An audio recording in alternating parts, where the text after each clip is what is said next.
Hey, it's NPR's Book of the Day. I'm Andrew Limbong. All right, I'm sorry to be a nerd that quotes William Faulkner, but while listening to today's interviews, I did have that one line of his in my head. That's maybe overplayed, but still, it's the one that goes, "The past is never dead, it's not even past." Because both books today tell stories that take place throughout these long stretches of time. In a bit, we'll hear from Daniel Mason, who's got this wildly ambitious novel that Kirk has called multitudinous and magical in its review. But first, an interview from a couple years ago with Barbara Kingsolver. Before her Pulitzer Prize-winning novel Demon Copperhead, she wrote a book called Unsheltered, and it uses the Civil War to look at post-Trump America. But she tells former NPR host Lulu Garcia-Navarro that the book isn't about leaders. It's instead about people's willingness to be led. This message comes from Apple Card. Reboot your credit card with Apple Card. It gives you unlimited daily cash back that you can now choose to grow in a high-yield savings account that's built right into the Wallet app. Apply for Apple Card now in the Wallet app on iPhone. Apple Card is subject to credit approval. Savings is available to Apple Card owners, subject to eligibility requirements. Savings accounts provided by Goldman Sachs Bank USA. Member FDIC. Terms apply. Barbara Kingsolver is the best-selling author of The Poisonwood Bible and The Lacuna. After 6 years, she has a new novel which tackles the divisions in America that have been around for a long time and remain unhealed. The book is called Unsheltered, and she joins us now from WEHC in Emory, Virginia. It is my great pleasure to have you on the program. Thanks.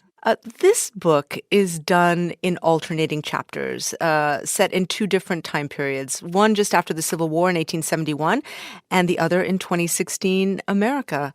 Tell me why those periods and what do you think they have in common? I wanted to write about how people behave when their world seems to be coming apart. And why do we keep trying old solutions to new problems when it looks like they're not working anymore? And I also realized it's hard to understand a crisis when you're in the middle of it. I chose this moment in the 19th century, right after the end of the Civil War, when the country was absolutely as polarized as it is now on very much the same geographic lines and sort of cultural lines. Talking about race, talking about the economy struggling and urban versus rural, industrial versus agrarian. We really were two countries and people could not imagine how to put them back together. And into this walks Charles Darwin with two new books he released into the world that caused people to have to question their place in the universe. And it seemed to me that it would be interesting to take a set of characters who were living in that time and a set of characters in this time and put them both in the same place. And the place where they are living is Vineland, New Jersey. And it has this fascinating real history which you uncovered while researching this book. It was a place that was originally created as a sort of utopia.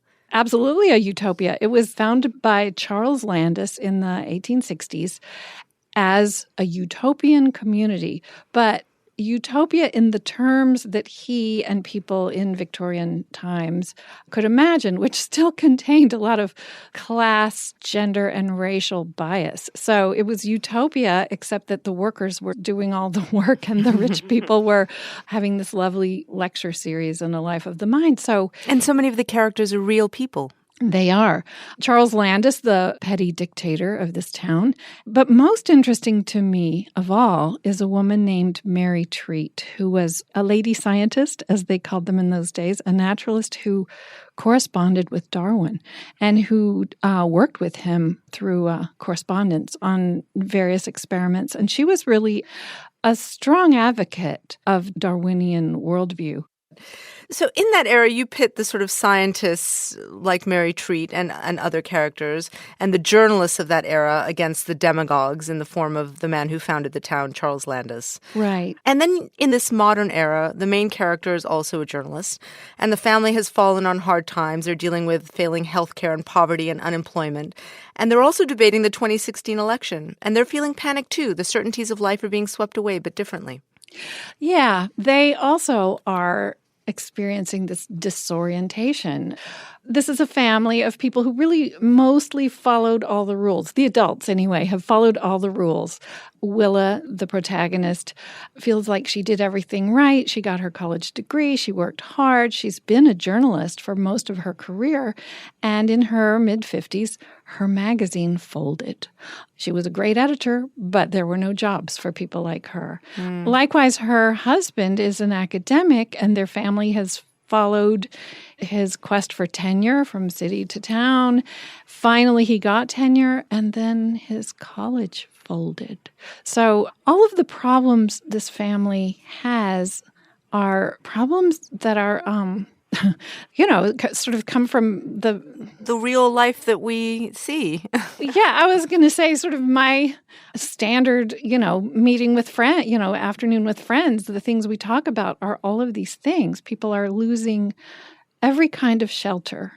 Even people who have not felt that they were particularly vulnerable a decade ago are finding that the rules have changed and that all of these various kinds of shelter that we've all counted on are crumbling. So now what? You compare these two eras quite pointedly with two of the leaders of that and this time, the President Donald Trump, although you don't name him, and I don't know who you're talking about, and Charles Landis, the sort of demagogue of the town. Mm-hmm. It's really not about leaders so much as people's willingness to be led. I'm interested as a novelist in, the human psyche. That's our paint box. We look at behavior and look at the different things people do in response to crisis. You have Mary Treat saying, "I suppose it is in our nature when men fear the loss of what they know, they will follow any tyrant who promises to restore the old order." Yeah, I did write that. So this is a very political novel in as much as it grapples with the big themes of the moment, climate change, science, journalism. What is the role of art in this time? I think the role of art in any time is to look past the door frame and the window frame into what's just outside our daily experience, to try to broaden people's vision a little bit in any way that the novelist feels capable of doing that, and to create empathy for the theoretical stranger. And I wanted to look past blue states, red states, put all these people in one place, one household, and see what makes all of them tick. Because you live in Appalachia, right? And so you have a particularly unique perspective on this. I do. I live in a very rural place, southwestern Virginia. I also work in a profession that means most of my colleagues are in urban places, mostly in New York. So I move between red state and blue state, between rural and urban, between these two cultures that are so divided that they've really stopped talking to each other. They only talk about each other. And I'm the bat, that's neither mammal nor bird. I have to fly between these cultures and see what I could render for the reader in terms of interest and in terms of sympathy. I feel there's a bigger question looming over the book in comparing these two times separated by 150 years, in which many of the same issues are being debated. Is this novel saying that there really is no progress and we always end up in the same place? Well, I don't think it's saying that exactly. I do think it's saying people are people. There are things about us that will always be true. One of them is that when we feel there's a scarcity, we get real grabby. We want to get ours. I think it's deeply embedded in our nature, in our DNA, to be suspicious of the other, of strangers, of people who seem different from us. These are all inclinations. That's not to say it's how we should be, or even that it's how we always are. But I also want to remind you that I write literature, so I really work in the domain of sentences and images and character and personality. So above everything, I want this to be really fun to read. It's a great read. Thank you. Barbara Kingsolver's new book is Unsheltered. Thank you so very much. You're welcome. Support for this podcast and the following message come from South Carolina Federal Credit Union. Folks listening to this in a vehicle they're tired of owning are in luck. South Carolina Federal provides auto loans that could help reduce the costs of commutes and road trips. And there's no payment due for 90 days after closing. To learn more about how fast, friendly financing can get drivers behind the wheel and out on the road, visit scfederal.org. Loans subject to approval. Certain restrictions apply.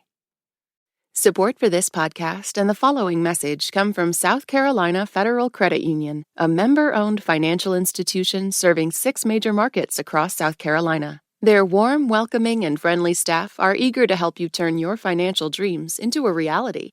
South Carolina Federal Credit Union invites you to become part of their family today. Learn more at scfederal.org, insured by NCUA. All right, this next interview is a great listen for anyone interested in the craft of writing. Daniel Mason's novel Northwoods jumps around between forms and characters and voices. There's all these things going on, and I think a lot of writers might find that messy or intimidating even. But he told NPR's Scott Simon that hopping around like that afforded him some indulgences that he wouldn't have been able to get away with otherwise. Like, for instance, when he writes about beetle sex. Daniel Mason's new novel, Northwoods, opens in the 17th century with a young man and a woman running from their Puritan village into the forest. The book tells the story of civilization and generations through a patch of land in the woods of what's now western Massachusetts. Let's ask the novelist to read what happens when the couple reach that spot with a pond, a clearing, and seedlings raising their heads through ash. Here, he said. They stripped their last rags, swam, and slept. It was all so clear, so pure. From his little bag, he withdrew a pouch containing seeds of squash and corn and fragments of potato. At the brook, he found a wide, flat stone, pried it from the earth, and carried it back into the clearing, where he laid it gently in the soil. Here. What follows that here? Life, death, despair, and desire. An orchard grows, ghosts prowl, poisons lurk. Forbidden love blooms and apple seeds sprout from the ribcage of a murdered English scout. There's also romance among all species in Northwoods. The novelist, Daniel Mason, joins us now. Thank you so much for being with us. Thank you so much for having me. I want to begin by asking you about one of my favorite characters, Charles Osgood, which I may not have to tell you is an honored name in the radio profession. Your Charles Osgood is enthralled by apples, isn't he? Right. So Charles Osgood was a major in the British Army, and he's stabbed by a bayonet, which has recently been used to cut an apple. So perhaps that's the reason why he becomes bewitched with apples and obsessed with the idea of raising his own orchard. And so he leaves this illustrious career and decides to head up into the mountains to found his own orchard. And the tree that he finds is the tree that we've seen 60, 70 years earlier, growing up from a seed, which is from an apple in the belly of this English soldier that you mentioned. Much of the book then follows in some ways not only the history of the people who live in the house, but also their interaction with this apple tree. It sits around for a long time, and there's a lot of drama, without giving away too much of the plot, that occurs around the apple tree itself. What do the apples represent to him, do you think? What do you call it? Pomomania, if I'm not mistaken. Yes, it's an invented word, pomomania. Maybe it will become a true recognized psychiatric condition one day. So literally a mania for fruit. I think for him, he's somebody who has spent his life in the service of human goals, and for the first time has turned towards the land. Something that I found in researching Northwoods is when one wanders around in the woods, one encounters old apple trees everywhere and in places that seem like untouched forests. And you realize there must have been someone here at some time who planted this and cared for this and brought it up. And so for him, I think it also connects him to a kind of history as well. Yeah. You also tell these stories through letters and poems and journals, case notes of a psychiatrist at one point. How do you communicate in so many different voices?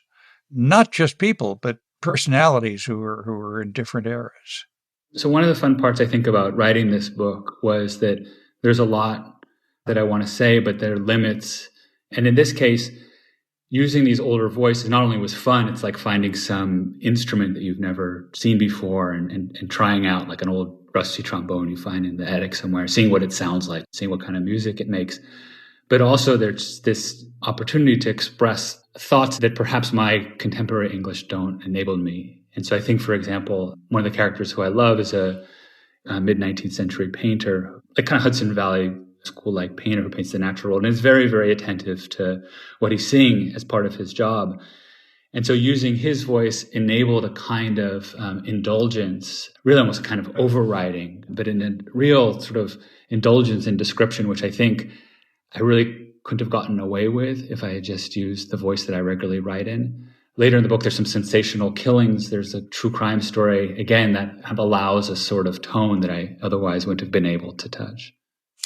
I have to ask you about a scene in particular, and I note that more than one review has centered on this too. Midway through the book, you have the most vivid, detailed, you can tell where I'm going. I know where you're going, yes. Luxurious and erotic scene, and it's about beetles. Right. Can we talk about this on public radio? Undoubtedly, we have to issue a warning. Next few minutes, we will be talking about beetle procreation. Please go ahead, Mr. Mason. Okay. All right. Well, not just beetle procreation. I mean, romance. You describe it as true romance. Yeah. You know, even though I love writing about nature, I had previously really mostly written about nature as a kind of setting. And this time around, I thought I want to write about it as a kind of protagonist. What would it be like to treat it like I treat my human characters?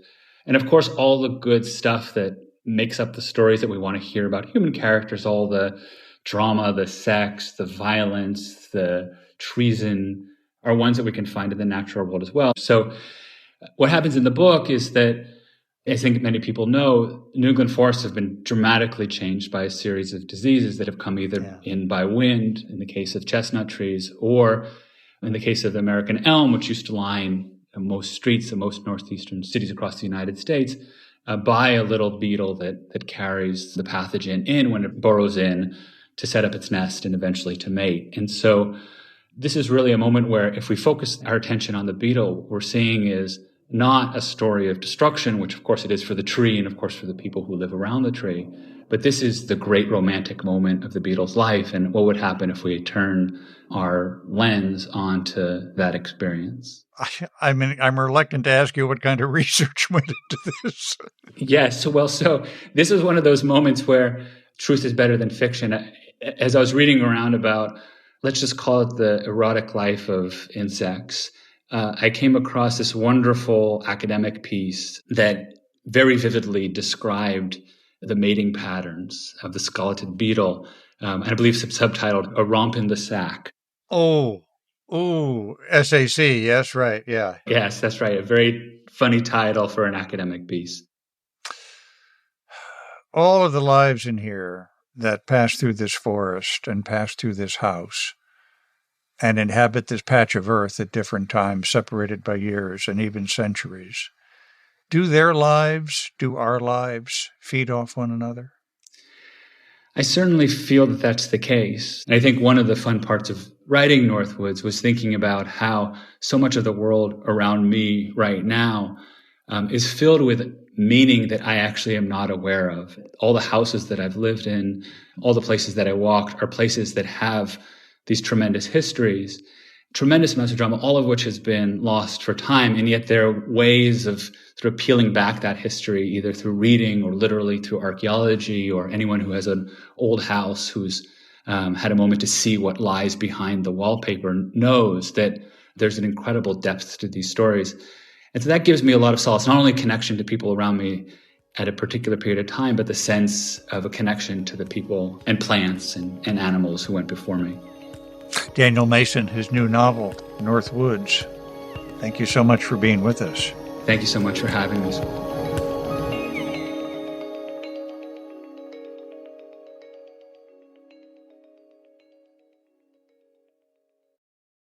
This message comes from NPR sponsor Gillian Flynn Books, publisher of One of the Good Guys by Araminta Hall. After two women disappear, nobody is who they seem in this psychological thriller about gender and power. One of the Good Guys is available wherever books are sold.